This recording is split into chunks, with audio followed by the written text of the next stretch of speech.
Yan po laging ginagawa niya. Yan po ang ginagawa ni Daddy yan. Natumba. Lahat po ng halaman po dito. Lahat ng halaman po dito, pinapasok niya. Kabaliktaran po doon sa Merrickville. Yan po ang ginagawa niya. Lahat ng halaman, pinapasok niya na po dito sa loob ng pamamahay. Pati yan po, ayan po. Pati yan po. Hindi ko na po alam kung anong gagawin ko kay Daddy. Natatakot po ako baka pati niyog maipasok. Hindi ko alam kung anong gagawin ko. Nandiyan na po siya. Lagi na po siya nag-aano. Hindi ko alam, pati yan po lahat ng halaman.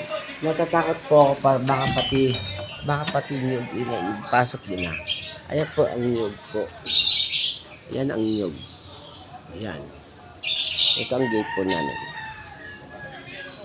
Ito yung harapan namin ng bahay. Ayan po. Ayan. Yung ginagawa na naman po siyang katarantaduhan. Ayan po. Ayan po ang niyog. Baka sa susunod po ang niyog po maipapasok na po sa amin. Maipapasok niya na po sa loob ng babae. At baka po bubunutin niya po ang niyog at maipasok niya na po sa loob ng bahay namin.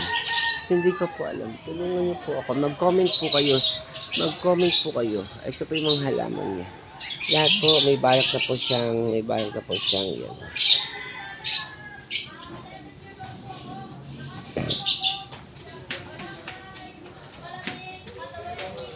Ayan po, nandito na po sa tabi ng pintuan ng isang halaman.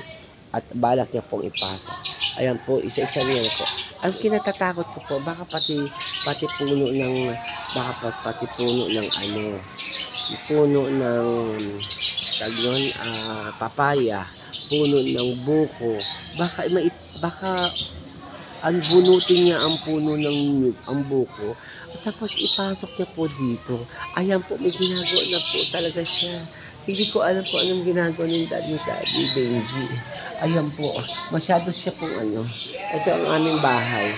Ito ang aming tahanan. Ito ang aming simpleng pamamahay. Ayan po, unti-unti niya na po pinapasok ang mga halaman. Ayan na po, ayan, isa pa to. Ayan, papunta na po sa taas yan ng kwarto. At ito po, inaalis niya na po. Natatakot po talaga ako kung anong dapat nang gawin. Ayan po. Ayan po, nahihirapan na po siya. Hindi po, ibabaon niya na po. Binabaon niya na po. Ay, matigas yung Dad, yung matigas. Kailangan po yung manipis lang. Hindi kaya. Kaya kakuha ko ng martilyo.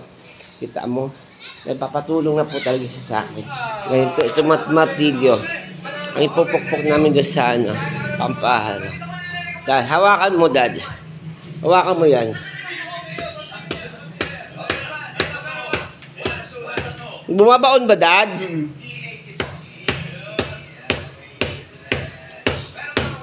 Bumabaon ba? Oo, tama na. Isa pa. Ayan na po. Isa pa. Masyado na Parang wala na po eh.